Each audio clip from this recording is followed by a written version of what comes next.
ఒక్క సీతమ్మ గారని మహాతల్లి వచ్చిన వాళ్ళందరికీ ఆవిడే వండి అన్నం పెట్టేది.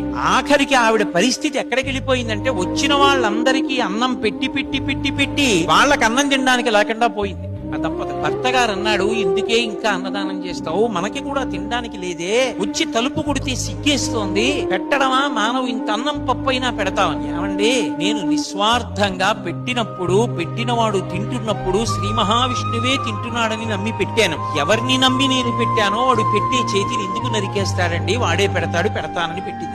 ఇన్నాళ్ల నుంచి దున్నుతున్న పొలానికే వెళ్లి సీతమ్మ గారి భర్త ఒక రోజు సాయంకాలం గొప్పు తవ్వుతున్నారు. గుణపానికి ఏదో తగిలి కంగుమంది. ఆయన మట్టి తీసి చూశారు, ఓ పెద్ద బిందె కనపడింది. ఆ బిందె మూత తీస్తే దాని నిండా బంగారు నాణేలు. తీసుకొచ్చి ఇంట్లో బంగారు నాణేలు పోసి మళ్లీ ప్రతిరోజు కొన్ని వందల మందికి అన్నదానం చేశారు.